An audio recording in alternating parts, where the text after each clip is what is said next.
Hello बच्चों, चलिए प्रश्न को देखते हैं। प्रश्न है Fe2O6 + 3 प्रबल अनुचुंबकीय है जबकि FeCN6 - 3 दुर्बल अनुचुंबकीय है, समझाइए। तो बच्चों इस प्रश्न की मुख्य अवधारणा की हम यहाँ पर बात करें तो इस प्रश्न की मुख्य अवधारणा होगी मुख्य अवधारणा। तो बच्चों हमें यहाँ पर दो संकुल दिए हैं। पहला संकुल की बात करें तो यहाँ पर FeCN6 3 तो बच्चों इसका नाम होगा यहाँ पर हेक्सा साइनाइडो हेक्सा साइनाइडो फेरेट थर्ड। तो बच्चों हमें यहाँ पर ये एक संकुल दिया है और बच्चों यहाँ पर एक और संकुल दिया है हमें FeS2O6 और यहाँ पर 3 पॉजिटिव। तो बच्चों ये इसका नाम है हेक्सा एक्वा आयरन थर्ड।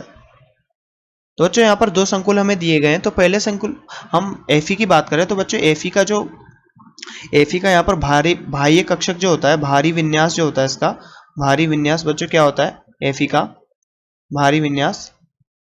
तो बच्चों यहाँ पर Fe का भारी विन्यास होता है 3d6 4s0 4p 3d6 4s2 4p0।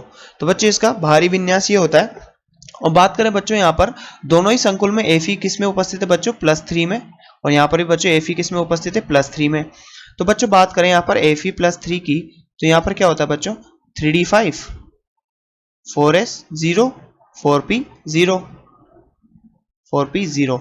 तो बच्चों इसका ये आंतरिक यहाँ पर कक्षक की बात करें तो यहाँ पर कैसे होते हैं, ये एक एक इलेक्ट्रॉन हर एक कक्षक में, और बच्चों यहाँ 0, इसमें कोई भी इलेक्ट्रॉन नहीं है, और बच्चों यह भी खाली है यहाँ पर। अब बच्चों बात करें यहाँ पर अलग अलग समूह की, तो बच्चों यहाँ पर बात करें हम हेक्सासाइनाइडोफेरेट में। तो बच्चों यहाँ पर हेक्सासाइनाइडोफेरेट में बच्चों साइनाइड समूह उपस्थित होता है। तो बच्चों क्या होता है प्रबल क्षेत्र लिगेंड होता है, ये प्रबल क्षेत्र लिगेंड होता है, प्रबल क्षेत्र लिगेंड। तो प्रबल क्षेत्र लिगेंड होने के कारण बच्चों यहाँ पर क्या होता है, तो बच्चों यहाँ पर 3D कक्षक में, इस 3D कक्षक में बच्चों यहाँ पर युग्मन होता है। 3D कक्षक में युग्मन होगा, युग्मन।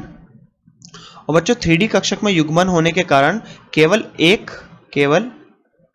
अयुग्मित इलेक्ट्रॉन होता है, अयुग्मित इलेक्ट्रॉन उपस्थित होता है, इलेक्ट्रॉन उपस्थित।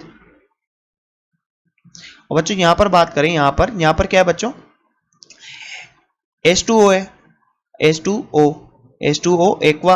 अब बच्चों एक्वा क्या होता है दुर्बल क्षेत्र लिगेंड होता है, दुर्बल क्षेत्र लिगेंड।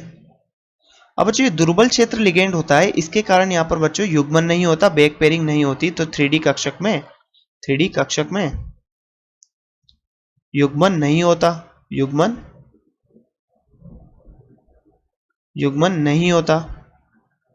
नहीं होता है।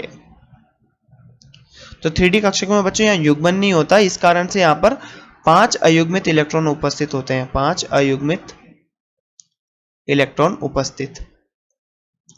तो बच्चों यहाँ पर दुर्बल क्षेत्र लिगेंड होने के कारण 3D कक्षक में युग्मन नहीं होता, इस कारण से बच्चों यहाँ पर 5 अयुग्मित इलेक्ट्रॉन होते हैं। तो बच्चों यहाँ पर इसके आंतरिक कक्षकों की संरचना की बात की जाए तो FeCN6 3 तो बच्चों इसकी बात करें तो इसके आंतरिक कक्षक संकुल की कैसी संरचना होगी बच्चों, यहाँ पर सबसे पहले D कक्षक। तो यहाँ पर 5 इलेक्ट्रॉन है बच्चों जिसमें युग्मन प्रदर्शित हो रहा है, और यहाँ पर ये S कक्षक और यहाँ पर P कक्षक। तो बच्चों ये क्या है यहाँ पर D2sp3, ये D2sp3, तो ये D2sp3। तो बच्चों ये क्या बना रहा है आंतरिक कक्षक संकुल, आंतरिक कक्षक संकुल। तो बच्चों यहाँ पर ये आंतरिक कक्षक संकुल बनाता है, इसमें अनुचुंबकीय होता है बच्चे, अनुचुंबकीय। और इसमें अनुचुंबकीय इलेक्ट्रॉनों की संख्या कितनी होती है बच्चों 1 होती है। और बच्चों ये बात करें ये कैसा न्यून चक्रण यौगिक है, न्यून चक्रण संकुल है, न्यून चक्रण संकुल। अब बच्चों बात करें यहाँ पर FeS2O6 3 पॉजिटिव की।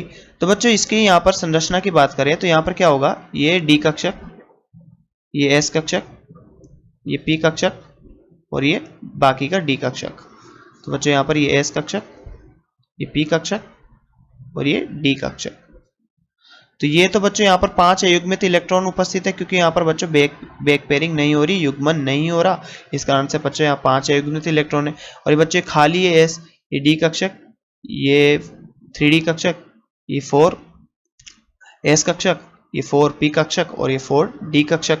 अब बच्चों यहाँ पर क्या होता है, यहाँ पर बैक पेयरिंग नहीं होती, इसके कारण 5 अयुग्मित इलेक्ट्रॉन, और बच्चों यहाँ पर बाह्य कक्षक संकुल बनता है, बाह्य कक्षक संकुल। तो यहाँ पर क्या बनता है, ये sp3d2। तो बच्चों ये क्या होता है, ये बाह्य कक्षक संकुल, बाह्य कक्षक संकुल बनाता है यहाँ पर।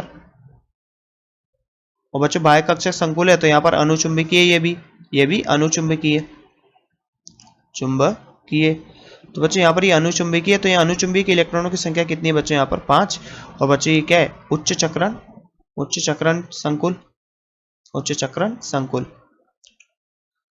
तो बच्चों जैसा कि प्रश्न में पूछा गया था कि Fe(H2)6 प्रबल अनुचुंबकीय जबकि FeCN(6) यहाँ पर दुर्बल अनुचुंबकीय। तो ऐसा क्यों होता है बच्चों, Cn यहाँ पर प्रबल क्षेत्र लिगेंड होता है, प्रबल क्षेत्र लिगेंड, और प्रबल क्षेत्र लिगेंड होने के कारण बच्चों यहाँ पर क्या होता है, युग्मन होता है, और युग्मन होने के कारण बच्चों यहाँ पर क्या होता है, अयुग्मित इलेक्ट्रॉनों की संख्या 1 होती है, यानी अनुचुंबकीय। दुर्बल अनुचुंबकीय होता है, ये क्या होता है, दुर्बल अनुचुंबकीय, दुर्बल अनुचुंबकीय।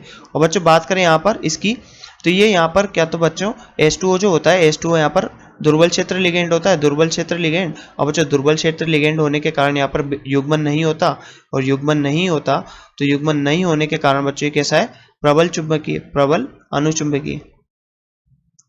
तो बच्चों हमसे जैसा कि प्रश्न में पूछा गया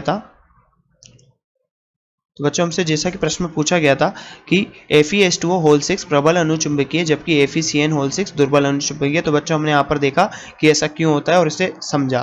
तो बच्चों आशा करते हैं आपको प्रश्न समझ में आया होगा। धन्यवाद।